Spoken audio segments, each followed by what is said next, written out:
সাধুর ঘাটে আজও পাকা সেতুর স্বপ্ন, দুর্ভোগ 15,000-এরও বেশি কৃষক। আলিপুরদুয়ার জেলার শেষ প্রান্তে অবস্থিত সাধুর ঘাট দীর্ঘদিন ধরে এই অঞ্চলের মানুষের একমাত্র দাবি একটি পাকা সেতু, কিন্তু আজও সেই দাবি অধরাই থেকে গেছে। প্রতি বছর ভোট এলে নেতারা প্রতিশ্রুতি দেন সেতু হবে, তবে ভোট শেষ হলেই সেই প্রতিশ্রুতি হারিয়ে যায় দূরের বাতাসে। জানা গেছে জলপাইগুড়ি ও আলিপুরদুয়ার জেলার সীমান্তে বয়ে চলেছে ডুডুয়া নদী। এই নদী যেন দুটি জেলাকে বিভক্ত করেছে। নদীর ধারে অবস্থিত আলিপুরদুয়ারের ফালাকাটা ব্লকের ধনিরামপুর 2 নম্বর অঞ্চল। এখানে রয়েছেন 15,000-এরও বেশি কৃষক, যারা ধূপগুড়ি বাজারে ফসল নিয়ে যান বিক্রির জন্য। সাধুর ঘাট হয়ে ধূপগুড়ি পৌঁছানোই সবচেয়ে সহজ ও দ্রুত রাস্তা, কিন্তু পাকা সেতু না থাকায় প্রতিনিয়তই সমস্যায় পড়তে হয়।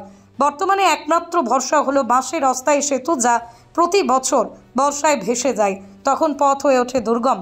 বিকল্প হিসেবে ব্যবহার করতে হয় নৌকা, তাও ঝুঁকি নিয়ে। ফলে সময় ও অর্থ দুই দিক থেকেই ক্ষতিগ্রস্ত হচ্ছেন কৃষকরা।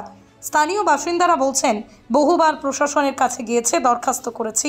ভোটের আগে নেতা মন্ত্রীরা এসে সেতু বানানোর আশ্বাস দেন, কিন্তু কাজের কাজ কিছুই হয় না।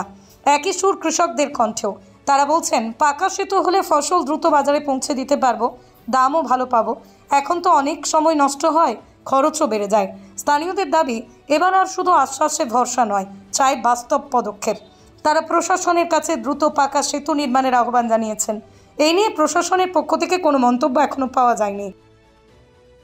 এটা তো প্রায় আমার যেটা জ্ঞানত অবস্থা, মোটামুটি 50 বছর থেকে আমি বলতে পারি যে এখানে সেতু নেই। আগে এখানে নৌকা দিয়ে খেয়াঘাট হতো, তো 50 বছরেরও বেশি হচ্ছে।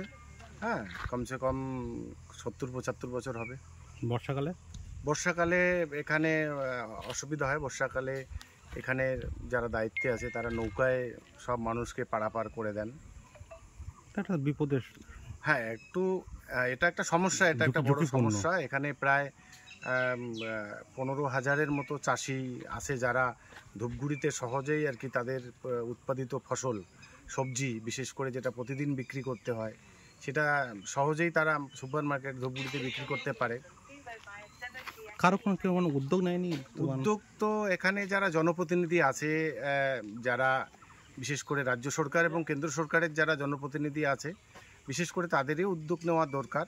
তারা যদি এখানে একটা বড় স্কিম নেন, তাহলে ব্রিজটা তাড়াতাড়ি হয়ে যেতে পারে। উদ্যোগ হয়েছে, দেখে গেছে, কিন্তু কোনো সুরাহা হচ্ছে না। আমরা তো আশায় আছি যে কবে ব্রিজ হবে। ব্রিজটা করা দরকার, এবং এখানে প্রায় 15 থেকে 16,000 চাষি, যারা ডাইরেক্ট সবজিটা সহজে নিয়ে যেতে পারবে, যাতে ওদের ক্যারিংটা কম পড়বে এবং সময়টাও কম লাগবে। আপনার নাম? আমার নাম লক্ষ্মীকান্ত রায়, আমি খগেনার ওয়েলফেয়ার অর্গানাইজেশনের সম্পাদক। সেতু নেই তো, আমার সেই জন্মের পর থেকে এই সেতু নেই। তো নৌকা চালু হয়েছে বলতে গেলে 89-90 থেকে। তখন এখনকার মতো ছিল না। এদের মূলত রেশন দোকান চালাইতো ওরা ঠাকুরবাড়ি। এরা ওই রেশন দোকানে যাওয়ার জন্য নৌকাটা প্রথম পার্সোনালি করে, তারপরে আস্তে আস্তে সেটা ডাক হয়। ডাকও তার প্রায় 10-15 বছর পরে ডাক হয়। তখন থেকে পাবলিক মানে খেয়াঘাট হিসেবে এটাকে এখন বাসের সাঁকো আছে। বর্ষাকালে কি হয়? বর্ষাকালে তো তখন এই নৌকার উপরে নির্ভর।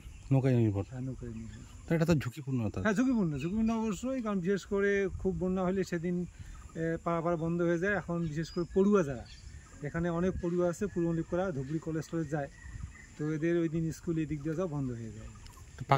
পাকা সেতুর আপনারা দাবি জানান? দাবি তো অনেকবার করা হচ্ছে। এখানে আমাদের ফালাকাটা ব্লকের এই আগের যে এমএলএ ছিলেন অনিল অধিকারী, উনি আসছিলেন। ধুবড়ি ব্লকের যে বিধায়ক ছিলেন মিতরিয়া, উনিও দেখে গেছেন। তাছাড়া এই উত্তর উন্নয়ন দপ্তরের যে সচিবরা, তারাও দেখে গেছেন, কিন্তু হচ্ছে না। তো সমস্যার সমাধান হচ্ছে না। সমস্যার সমাধান হচ্ছে না। আপনার নাম? আমার নাম শ্যামল কুমার রায়।